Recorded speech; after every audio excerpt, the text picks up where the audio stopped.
Greetings from the nation of Brazil. It's July, which means that I've been on the field 18 months, or that I'm officially 3/4 of the way through my 2-year assignment here.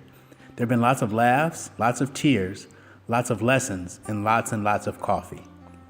Teen Challenge of Brazil is right on track to meet our goals for these 2 years.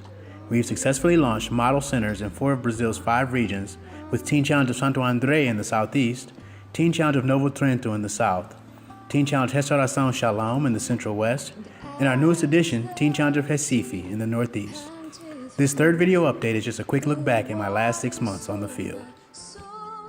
On January 10th, I made a 14-hour road trip to the south of Brazil to arrive at Desafio Jovem Três Coroas, or Teen Challenge of Three Crowns. The city of Three Crowns is located in Rio Grande do Sul, Brazil's southernmost state. Brother George Lemus, the executive director, invited me down in January, which in Brazil means that it's summer.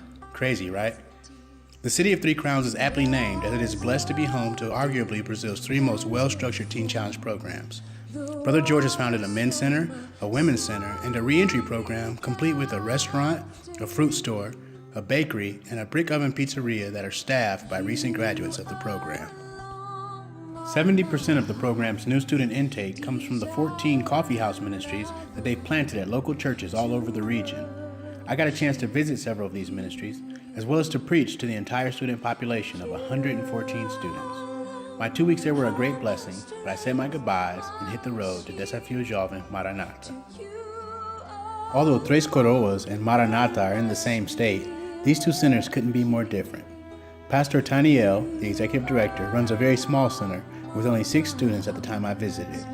However, he has a heart for ministry and wants to offer the very best Teen Challenge experience possible to each soul that God sends his way. In the 2 weeks that I spent there, we printed up the group studies, built study carols, trained the staff, and started the PSNC curriculum in what must have been record time. Finished my travels in the south, I finally got the chance to explore some new territory, and I caught a plane to the northeast. The people of the Northeast are famous all over the country for their unparalleled hospitality, in spite of the fact that the Northeast is also Brazil's poorest region. The Northeastern region is made up of 9 states with very difficult names for an American: Alagoas, Bahia, Ceará, Maranhão, Paraíba, Pernambuco, Piauí, Rio Grande do Norte, and Sergipe. The Northeast is the second most populous region of Brazil, with 30% of the nation's total inhabitants residing there. Its major cities are Teresina, the capital of Piauí, Salvador, the capital of Bahia, Recife, capital of Pernambuco, Natal, which actually means Christmas and is the capital of Rio Grande do Norte, Maceió, the capital of Alagoas, and Fortaleza, the capital of Ceará. I got to spend a whole month at Teen Challenge of Recife, and it was packed from start to finish. Pastor Marcos Toscano, the program director and a member of the board of Teen Challenge of Brazil, had a packed ministry schedule for me. Their center desperately needed to have his staff trained so that they could become our 4th model center in the nation. His team really gave it their all, but the Northeast brought some new and interesting challenges for me.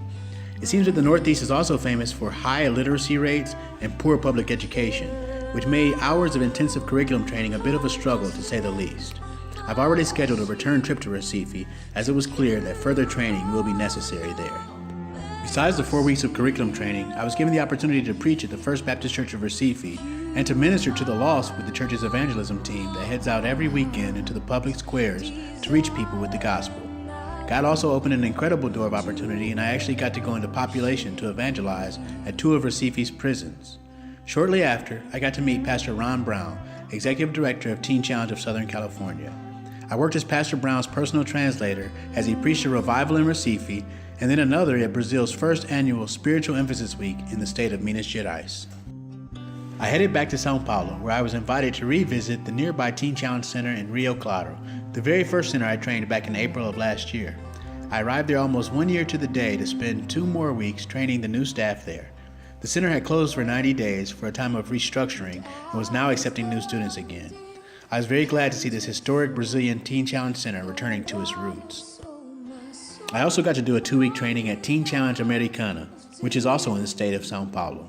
The director Fabiano and his wife Carla run one of our newest centers, and we're very eager to implement the group studies and personal studies for new Christians. Again, I got to share my testimony at the local church, as well as with the student body. I got really close to both the students and the staff at this center, and I like to think the feeling was mutual. They threw me a huge going away party and even let me try my hand at churrasco, the world-famous Brazilian barbecue. You know, the Master promised us in Matthew 20:29 that everyone who's left houses or brothers and sisters or fathers and mothers or children or fields for his sake will receive 100 times as much and inherit eternal life. I'm happy to report that this promise is true, and I'm living proof.